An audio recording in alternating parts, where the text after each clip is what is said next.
And in our 17 Court Watch tonight, one or more employees of the Kern County Sheriff's Department may be facing criminal charges associated with allegations of sexual assault on a fellow sheriff's deputy. 17's Robert Price has more.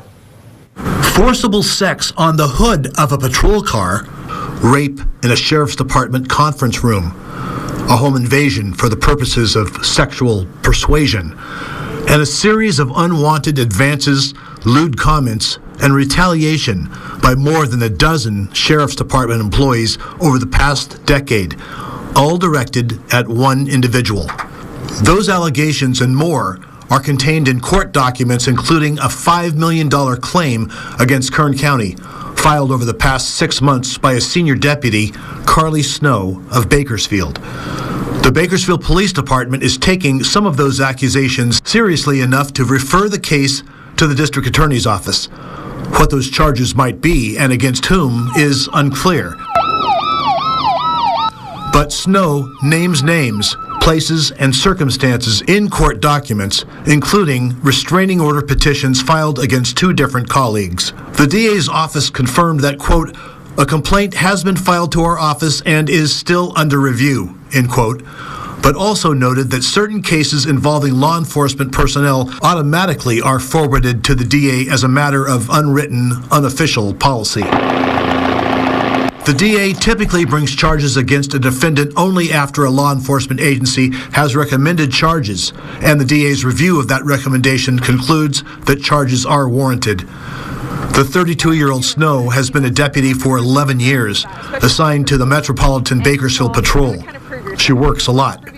In the last 5 years, according to public records, she worked enough overtime to more than double her base pay. Last year, her total pay was nearly $300,000.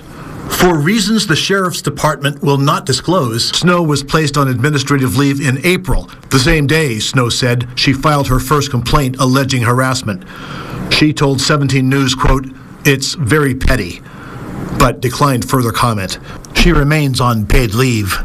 The 2 most serious allegations against her co-workers allege assaults that happened 5 and 9 years ago. The first alleges that in 2018, 59-year-old KCSO Sergeant Stephen Wells, whose 1-year relationship with Snow, according to Snow, had recently ended, barged into her house while drunk, demanded sex, and after she declined, he, quote, "tried to rip my shirt and shorts off."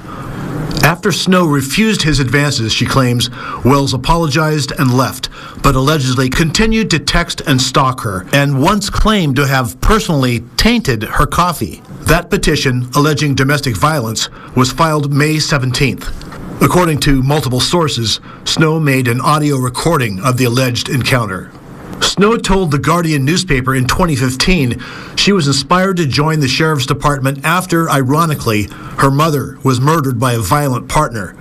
Carly Snow was just 13 at the time. Her brother Lawrence was 11. Multiple attempts to reach Sergeant Wells over several days were not successful. Likewise, Wells' attorney, Jeffrey Travis, did not respond to multiple requests for comment. 2 weeks after filing her initial restraining order request, Snow asked for a second restraining order against a second KCSO employee, fellow senior deputy Enrique Plaza, age 36. A judge sealed the otherwise public record dealing with the accusations, which alleges civil harassment. But in a separate court document, Snow claims that in 2014, Plaza sexually assaulted her on the hood of her patrol car, and in a second incident in 2014, sexually assaulted her in a conference room. A status hearing on that restraining order petition is scheduled for November 28th. Plaza's attorney, Seth Odell, said the span of time between the alleged incidents and Snow's filing of the restraining order petition, almost a decade, merits scrutiny. I can tell you that what has been alleged in a publicly filed court document relating to my client dates to 9 years ago. And while there are certainly circumstances in life where delayed reporting may actually report a legitimate crime or offense, there are also many other circumstances where delayed reporting kind of makes the report itself a little suspect. Odell said the encounters Snow describes in her petition were consensual.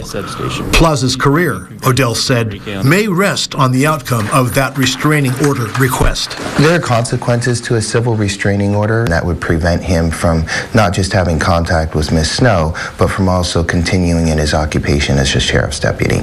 It precludes you from owning or possessing firearms and has other repercussions. Odell indicated that the Sheriff's Department is conducting a separate administrative investigation into the matter.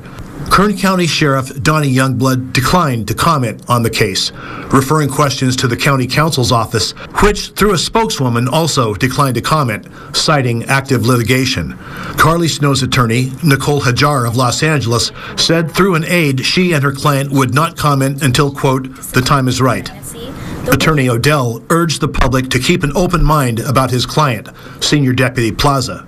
I think it's very easy for people to jump to conclusions, and I think the most important thing I could say about this entire situation is wait for the process to be completed. In her claim against the county, a precursor to a lawsuit, Snow also purports to have experienced a number of sexually charged interactions with coworkers. She names 12 coworkers, 7 of them sergeants who outranked her. Alleged comments cited in the claim include propositions for sex, references to one or both parties' genitalia, and a suggestion that Snow engage in prostitution to boost her income. 17 News spent more than a week trying to reach or convince Senior Deputy Snow, Sergeant Wells, and Senior Deputy Plaza to provide their sides of the stories. We will track all the legal proceedings associated with the cases we've described, and we'll keep you posted on all developments. In Bakersfield, Robert Price, 17 News.